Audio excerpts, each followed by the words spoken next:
अंतर्राष्ट्रीय सम्मेलन जो काशी हिंदू विश्वविद्यालय परिसर में 16, 17, 18 जनवरी को आयोजित हुआ, उसमें हमारे मुख्य अतिथि के रूप में कम्युनिकेशन टुडे के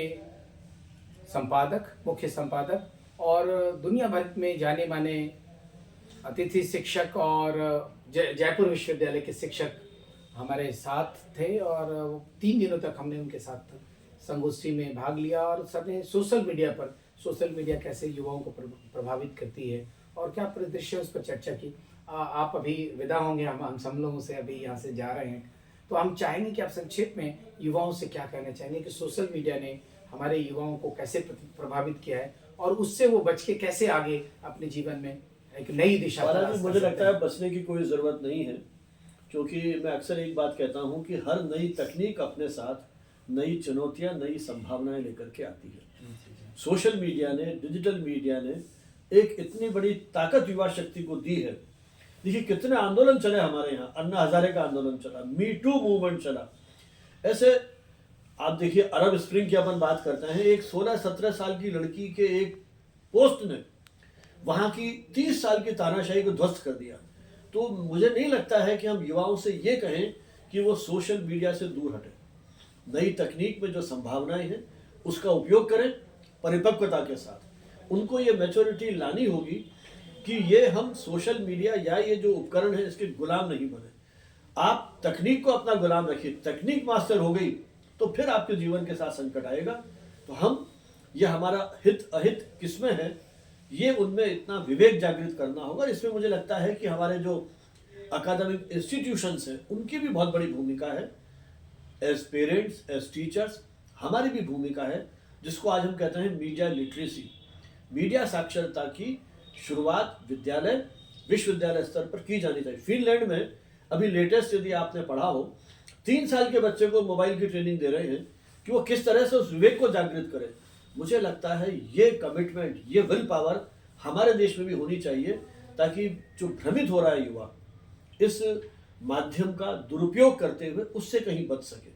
क्योंकि आप ये कल्पना करें कि हम पीछे लौट जाएंगे, कभी नहीं होगा। आप प्रतिबंध लगाएंगे, व्यक्ति दूसरे रास्ते से जाएगा। जी जी जी, है ना?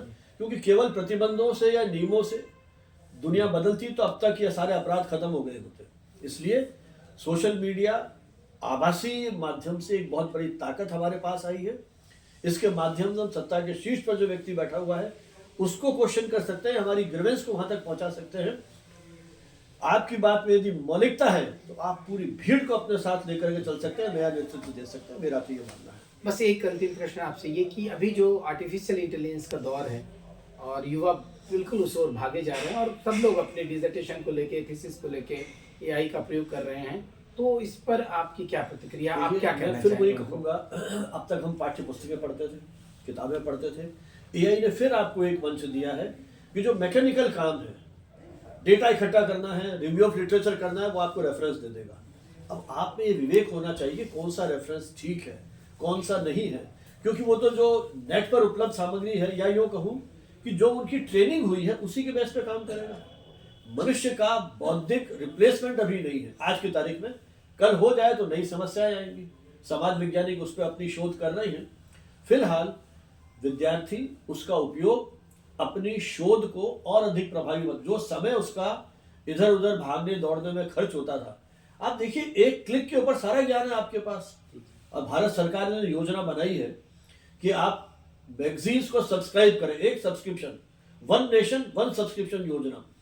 ये जब स्टूडेंट्स इसके बारे में अवेयर होंगे, आप एक क्लिक पर दुनिया भर के जर्नल्स, मेरी तो जैसे राजस्थान यूनिवर्सिटी में रहा, मैं इतना रिसोर्सेज नहीं है, वहाँ का विद्यार्थी यदि एक्सेस कर लेता है आज इंग्लैंड और अमेरिका के जर्नल्स, तो दुनिया में ज्ञान विज्ञान के क्षेत्र में जो प्रगति हुई है वो घर बैठे एक्सेस कर सकता है।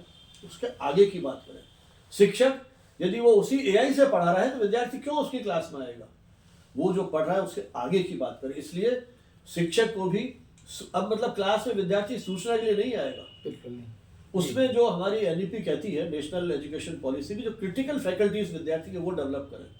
तो हमारी भी जिम्मेदारी है कि विद्यार्थी को उस एआई का उपयोग सिखाने के साथ साथ उसकी जो एक क्रिटिकल फैकल्टी है, विषय को, शोध को आलोचनात्मक ढंग से सोचने समझने की क्षमता है, वो हम विकसित कर पाए। उसके लिए आपको भी मानसिक रूप से तैयार होना पड़ेगा और इन्वॉल्व होना पड़ेगा। नहीं तो मुझे लगता है जब एआई एंकर्स आ गए तो एआई ट्यूटर्स भी आ गए जो 24 घंटे उसके साथ है।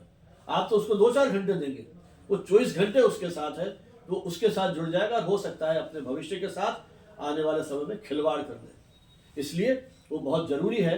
इसलिए मैं तो उसको एआई लिटरेसी की बात करता हूँ। अभी तक आप मीडिया लिटरेसी की बात करते थे, AI literacy। कंप्यूटर लिटरेसी की बात करते थे, लिटरेसी की बात करते थे, अब एआई लिटरेसी के दौर में हम आ गए हैं और आगे क्या क्या देखेंगे ये समय बताएगा। काशी आगमन पर और काशी हिंदू विश्वविद्यालय में बच्चों को प्रेरित बाला करने जी के आपको लिए भी बहुत बहुत बहुत बधाई। आपने हृदय से इतना आभार व्यक्त सुंदर करता हूं। आयोजन किया, ऐसे बहुत युवा बहुत धन्यवाद विद्यार्थियों सर। से मिलवाया जो अपने अपने क्षेत्र में रिसर्च कर रहे हैं।